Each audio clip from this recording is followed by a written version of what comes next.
বাড়িতেই যদি মুচমুচে ফাফালো ডাল চানাচুর তৈরি করে ফেলতে পারেন তাহলে দোকানে কেনার কি প্রয়োজন বলুন তো। আজকে আপনাদের সঙ্গে সেই রকমই একটা রেসিপি নিয়ে চলে আসলাম। এটা হচ্ছে ডাল চানাচুরের রেসিপি, আর এটা অনেকটাই ফাফালো, হাতেই ভেঙে যায় এমনই ফাফালো হয়েছিল এটা। তো ভাবলাম আপনাদের সঙ্গে শেয়ার করি। চলুন আজকের ভিডিওটি শুরু করা যাক। প্রথমে যেটা করতে হবে, 6 ঘন্টা আগে জলের মধ্যে ডালটা ভিজিয়ে রাখতে হবে, আর সেই জলের মধ্যে 1 চামচা সোডা দিয়ে দিতে হবে। অবশ্যই সোডাটা দেবেন। ভেজানো আর দেখাইনি, আমি বলে দিলাম কিভাবে ভেজাবেন। এবারে এটাকে ততক্ষণ পর্যন্ত ধুতে হবে যতক্ষণ না পরিষ্কার জল বেরোচ্ছে। তো দেখুন বারবার একই রকমভাবে ভালোভাবে এটাকে ধুয়ে নিচ্ছি। তারপরে এখানে একটা ফুটো পাত্র নিতে হবে, সেই পাত্রে ওই ডালটাকে তুলে নিতে হবে। তারপরে ভালোভাবে জলটাকে ঝরিয়ে নিতে হবে। তারপরে এখানে সুতির একটা পরিষ্কার কাপড় নিয়ে নিয়েছি, সেই কাপড়ে ওই ডালটা দিয়ে দিচ্ছি। দিয়ে ভালোভাবে এটাকে মুছে নিব যতক্ষণ না জল একেবারে শুকিয়ে যাচ্ছে।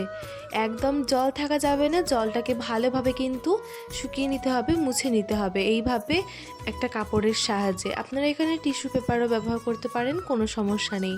দেখুন এই কাপড়টার সাহায্যে ভালোভাবে মুছে নিচ্ছি জলগুলোকে। জলটাকে কিন্তু একদম ভালোভাবে এইভাবে মুছে মুছে শুকিয়ে নিতে হবে। দেখুন এখন ঝরঝরে হয়ে গেছে আর জলটাও খুব ভালোভাবে শুকিয়ে গেছে। এবার এটা তুলে নিচ্ছি।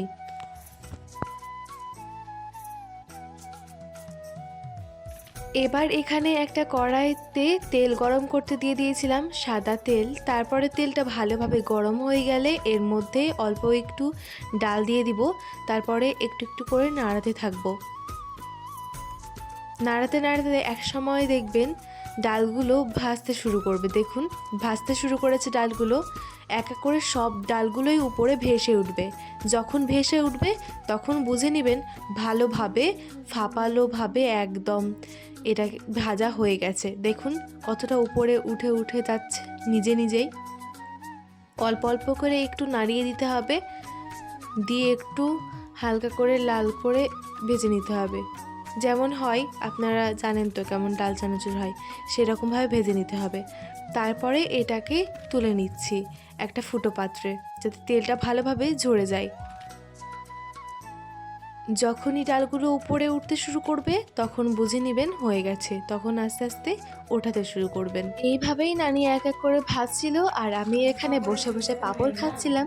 এই পাঁপড়ের রেসিপিও কিন্তু আমি পোস্ট করে দিয়েছি, আমি ডেসক্রিপশন বক্সে লিংক দিয়ে দিব, আপনারা চাইলে দেখে নিতে পারেন।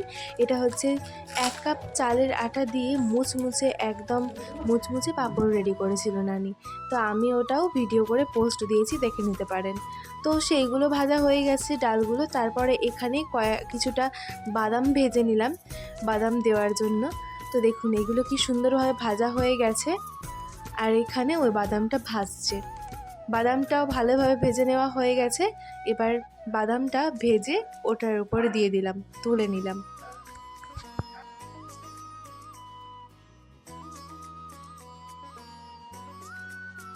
এবার এখানে একটু লবণ, জিরা গুঁড়ো, লঙ্কা গুঁড়ো এইসব দিয়ে একটা চাট মশলার মতো রেডি করে নিয়েছি। দেখুন এবার এটা ডাল চানাচুরের সঙ্গে মেশাবো। তো এরকমভাবে আপনারাও রেডি করে নেবেন, তারপরে ডাল চানাচুরের সঙ্গে মেশাবেন। এখন দেখুন কি সুন্দরভাবে ডাল চানাচুরগুলো রেডি হয়ে গিয়েছে, আর দেখতে কতটা সুন্দর লাগছে এখন থেকেই, কেমন সুন্দর লোভনীয় লাগছে। তো এবার দেখুন ওই চাট মশলাটা উপর থেকে এইভাবে দিয়ে দিচ্ছি।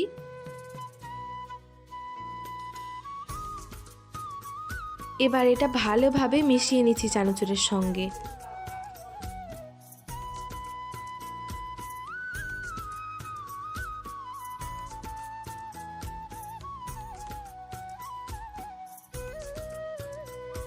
কতটা অসম্ভব সুন্দর লাগছে বলুন, আপনারা দেখে বলুন যে এটা একদম দোকানের মতো লাগছে কিনা।